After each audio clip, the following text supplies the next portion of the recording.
नमस्कार, आपका बहुत बहुत स्वागत है। मेष से मीन तक हमारे 12 लगन होते हैं। इन्हीं 12 लगनों में से किसी लगन में आपका जन्म हुआ होगा। हर लगन में अलग अलग ग्रह अलग अलग रोल अदा करते हैं। कोई ग्रह किसी लगन में योगकारी होता है तो वही ग्रह दूसरे लगन में मारक हो सकता है। यानी कि हर लगन के अनुसार कुछ ग्रह मारक होते हैं, कुछ योगकारी होते हैं और कुछ पूर्ण योगकारी होते हैं। मारक का मतलब है कि वह ग्रह अपनी दशा अंतर्दशा में आपको कष्ट देते हैं और योगकारी ग्रह का मतलब है कि वो ग्रह अपनी दशा अंतर्दशा में आपको अच्छे फल देते हैं और पूर्ण योगकारी आपको सर्वोत्तम फल देते हैं, सबसे अच्छे फल देते हैं। पूर्ण योगकारी ग्रह उनको कहते हैं जो कि आपके लगन कुंडली में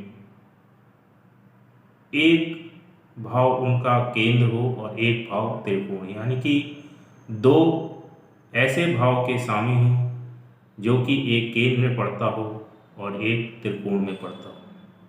तो ऐसे 6 लगन हैं, जैसे कि कर्क लगन और सिंह लगन में मंगल एक केंद्र भाव के स्वामी बनते हैं और एक त्रिकोण भाव के स्वामी।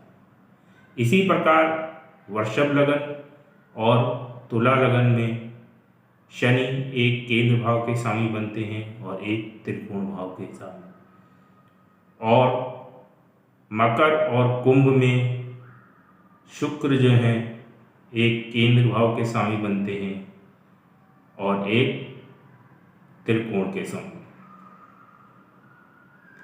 तो जब भी इन पूर्ण योगकारी जो कि ये 6 लगनों में ये 3 ग्रह होते हैं, तो उस लगन में अगर उस ग्रह की दशा अंतर्दशा आती है तो हम लोग अच्छे परिणाम की आशा करते हैं।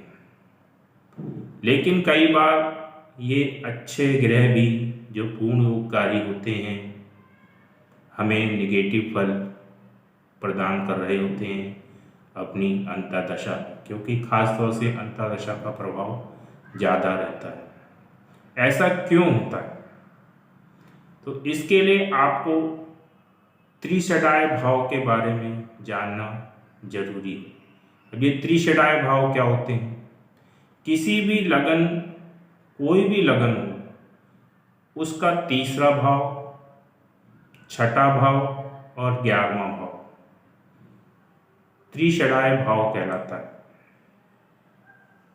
अगर इन त्रिषडाय भाव, तीसरे भाव, छठे भाव या 11वें भाव के स्वामी की महादशा चल रही है, आपकी कुंडली में कोई भी ग्रह तीसरे भाव, छठे भाव या 11वें भाव का स्वामी हो सकता है।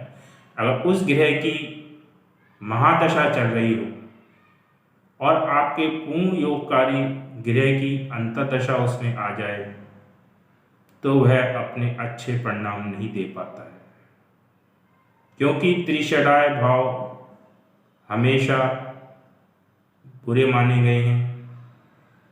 लेकिन इसमें ये देखा गया है कि त्रिषडाय भाव आपको आर्थिक रूप से इतना नुकसान नहीं पहुंचाते हैं जितना पर्सनली आपको परेशानी पैदा करते हैं। परेशानी पर्सनली चिंताएं बढ़ा देंगे, कोई एक्सीडेंट करा देंगे, कोई बीमारी करा देंगे। तो इस टाइप के त्रिषडाय भाव अपने फल देते हैं और उनकी महादशा चल रही हो तो वो अंतर्दशा में चाहे पूर्ण योगकारी ग्रह भी आ जाए तो उसको भी अपने अनुसार फल देने के लिए मजबूर कर देते हैं। तो जब भी आपके त्रिषडाय भाव के स्वामी की दशा चल रही हो और पूर्ण योगकारी दशा किसी ग्रह की चल रही हो तो जरूरी नहीं है कि वो आपको अच्छे परिणाम ही दे, वो जो है त्रिशेटाय भाव के स्वामी के अनुसार ही आपको परिणाम देगा। हाँ, कभी कभी आपको उसके अच्छे परिणाम मिल सकते हैं जब वो गोचरवश अच्छा आ जाए या और ग्रह उसको सपोर्ट करें। तो कृपया इस भ्रम में मत रहिए कि आपके पूर्ण योगकारी ग्रह की दशा चल रही है तो वो अच्छी ही जाने वाली है। तो इस वीडियो में इतना ही। धन्यवाद।